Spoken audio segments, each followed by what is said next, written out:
कि जब चुनाव आते हैं यूपी के अंदर समाजवादी पार्टी अपने गुंडों, अपराधियों, माफियाओं को आगे बढ़ाती है और बिहार में राष्ट्रीय जनता दल वो अपने गुंडे, अपराधी, माफियाओं को बाहर दौड़ाते हैं जिससे सरकार बदनाम हो। लेकिन जो गुंडागर्दी करेगा, जो अपराध करेगा, जो माफियागिरी करेगा, उसकी खैर नहीं है। जहां एनडीए की भाजपा की सरकार है और उनके खिलाफ कार्रवाई हो रही, वो सब पकड़े जा रहे हैं।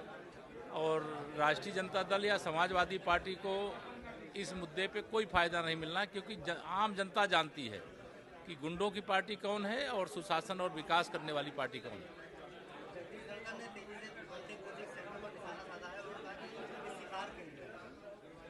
देखिए, क्या विषय को लेकर के उन्होंने बोला है मैं नहीं जानता हूं, लेकिन कोचिंग सेंटर तो बहुत सारे चल रहे हैं, इसमें कोई दो राय नहीं है।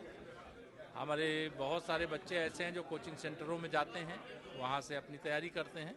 लेकिन अगर धनखड़ जी ने कुछ कहा है तो उस पर मेरी ओर से कोई टिप्पणी नहीं। कांवड़ यात्रा लगातार शुरू है और इसको लेकर के तमाम जो है ये भारत है, तीर्थ स्थलों का देश है। यहाँ कभी अयोध्या के लिए, कभी मथुरा के लिए, कभी प्रयागराज कुंभ के लिए, तो कभी सावन के महीने में कांवड़िए अपना जल चढ़ाने के लिए जाते हैं।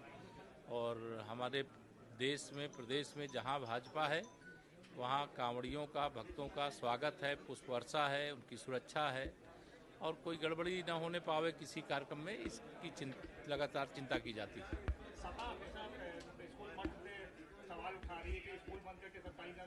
देखिए, माननीय उच्च न्यायालय के सामने मामला आया था। माननीय उच्च न्यायालय के निर्णय आने के बाद सपा की टिप्पणी खोखली है, अब उनको कुछ बोलने का नहीं है।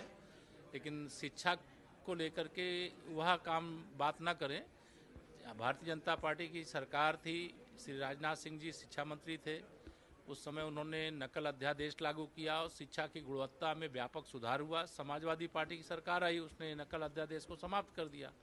तो वो शिक्षा के प्रति गंभीर लोग नहीं हैं, वो अपराध के प्रति, माफियाओं के प्रति, अपराधियों के प्रति गंभीर है। प्रमोद तिवारी कांग्रेस नेता है, बिहार चुनाव को उन्होंने बोला है भाजपा जब भी चुनाव आती है ईडी और इनको आगे करती है, सीबीआई भी। हम मतदाताओं के बीच में जाते हैं और मतदाताओं का आशीर्वाद पाते हैं। और 2024 लोकसभा चुनाव के बाद 4 राज्यों में विधानसभा के चुनाव हो चुके हैं, जिसमें 3 राज्यों में कमल खिल चुका है, भाजपा की सरकार बन चुकी है और बिहार में भी बनने जा रही है और आगे जितने भी राज्यों में विधानसभा होंगे वहाँ बनेगी। और यूपी में भी तीसरी बार प्रचंड बहुमत की भाजपा सरकार, 325 का आंकड़ा हम लोगों ने 2017 में प्राप्त किया था, 2027 में भी इस आंकड़े को दोहराएंगे। चुनाव की तैयारियां चल रही हैं, जैसे वो आयोग को कराना है, सरकार और पार्टी दोनों तैयार है। 2027 में जो है क्या केंद्रीय नीति को वही जिम्मेदारी देने जा रहा है क्या? ये तो आपको मालूम होगा, मुझे मालूम नहीं।